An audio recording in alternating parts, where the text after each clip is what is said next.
క్రీస్తు శకం 570 ఇస్లాంలో చిట్టచివరి ప్రవక్త ముహమ్మద్ ప్రవక్త జన్మించినటువంటి సంవత్సరం.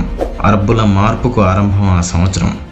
దీనికి పూర్వం అరబ్బులు ఎలా ఉండేవారంటే, ఒక నిండు గర్భిణి రోడ్డు మీద పోతుంటే పందాలు వేసుకుని మరీ ఆమె కడుపులో ఉండేది ఆడబిడ్డో మగబిడ్డో అని చూడటానికి ఆమె కడుపును చీల్చి చూసేవారు. అలాంటి క్రూరత్వమైన మనస్తత్వం కలిగిన వారు, క్రూరమైన భావజాలం కలిగిన వ్యక్తుల మధ్య పుట్టి అరబ్బుల స్థితిగతిని మార్చిన మహానుభావుడు ఆయన. అల్లాహ్ తన మాటలను మానవాళికి చేరవేయడానికి ఎంచుకున్న ఒక వ్యక్తి ముహమ్మద్ ప్రవక్త, ది మెసెంజర్ ఆఫ్ గాడ్. ఒక మనిషి ఏ విధంగా జీవించాలి అనే విషయాన్ని సంపూర్ణంగా బోధించిన జ్ఞాని. ప్రపంచ మానవాళికి అల్లాహ్ ఇచ్చిన ఒక వరం ముహమ్మద్ ప్రవక్త. ఇస్లాం అంటే అల్లాహ్ ఆజ్ఞ మరియు ప్రవక్త పద్ధతి. వివరించి చెప్పాలంటే ఖురాన్లో అల్లాహ్ నమాజ్ చదవమని ఆజ్ఞాపించాడు. ఎలా చదవాలి అనే విషయాన్ని నేర్పించింది ముహమ్మద్ ప్రవక్త. ఇలా ప్రతి ఒక్క విషయాన్ని మానవాళికి అందించాడు. ముహమ్మద్ ప్రవక్తను అల్లాహ్ 40 సంవత్సరాల వయసులో ప్రవక్తని చేశాడు. దాని తర్వాత ప్రవక్త వారు 10 సంవత్సరాలు మక్కా పట్టణంలో, 13 సంవత్సరాలు మదీనాలో అల్లాహ్ యొక్క ఆదేశాలు మరియు ఆజ్ఞలను వివరిస్తూ క్రూరమైన మనసు కలిగిన అరబ్బులను మార్చి మహానుభావులుగా చేశాడు. ముహమ్మద్ ప్రవక్త గురించి చెప్పాలంటే ఒక జీవితకాలం కూడా సరిపోదు.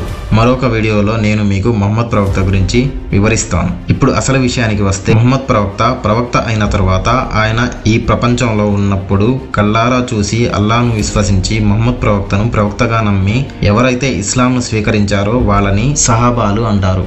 వీరు ప్రవక్త చెప్పిన ప్రతి పనిని పొల్లుపోకుండా చేసేవారు. సహాబాలు దాదాపు 2 లక్షల మందికి పైగా ఉన్నారు. దానిలో 10,000 మంది సహాబాల సమాధులు మాత్రమే మదీనాలో ఉన్నాయి. మిగిలిన సహాబాల సమాధులన్నీ బయట దేశాల్లోనే ఉన్నాయి. దీనికి కారణం ముహమ్మద్ ప్రవక్త ఆదేశాల మేరకు ఇస్లాం గురించి, అల్లాహ్ యొక్క ఆజ్ఞలు మరియు ముహమ్మద్ ప్రవక్త యొక్క బోధనల గురించి ప్రపంచానికి తెలియజేయాలన్న లక్ష్యంతో వెళ్లడమే. ఇప్పుడు మనం చూడబోయే దర్గా ఒక సహాబీది.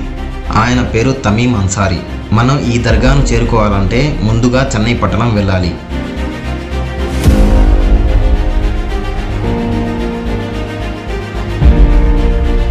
చెన్నై నుంచి 38 కిలోమీటర్ల దూరంలో కోలం అనే ప్రాంతంలో సముద్రపు ఒడ్డున ఈ దర్గా ఉంటుంది. చెన్నై రైల్వే స్టేషన్ నుంచి మనం ప్యారిస్ బస్ స్టాప్కు చేరుకుంటే ప్యారిస్ నుంచి 109 అనే బస్సు కోవలం వెళ్తుంది. ఈ బస్సులు మనల్ని దర్గా షరీఫ్ ముందు దింపుతాయి. తమీమ్ అన్సారీ అరబ్ దేశమైన సౌదీ అరేబియాలోని మదీనా పట్టణంలో వీరు జన్మించారు. మక్కా పట్టణంలో దీనే ఇస్లాంను ప్రవక్త గారి యందు స్వీకరించారు. ముస్లింలకు మరియు ముస్లిమేతరులకు మధ్య జరిగిన జంగే బదర్లో పాల్గొన్న 313 సహాబాలలో తమీమ్ అన్సారీ సహాబీ ఒకరు.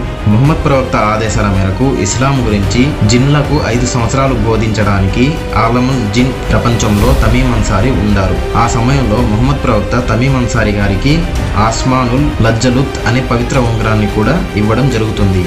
ముహమ్మద్ ప్రవక్త 63 ఏళ్ల వయసులో లోకాన్ని విడిచిపెట్టి వెళ్ళిపోతారు. ఆయన తర్వాత అబూబకర్ అనే సహాబీ ఇస్లాంకి నాయకత్వం వహిస్తారు. ఆ తర్వాత ఉమర్ అనే సహాబీ ఇస్లాంకి నాయకత్వం వహిస్తారు. ఆ సమయంలో తమీమ్ అన్సారీ వారు దీనే ఇస్లాంను వ్యాప్తి చేయడానికి భారతదేశం వస్తారు. ముహమ్మద్ ప్రవక్త సహాబాలలో సౌదీ అరేబియా నుంచి మన భారతదేశానికి వచ్చిన సహాబాలలో తమీమ్ అన్సారీ ఒక్కరే.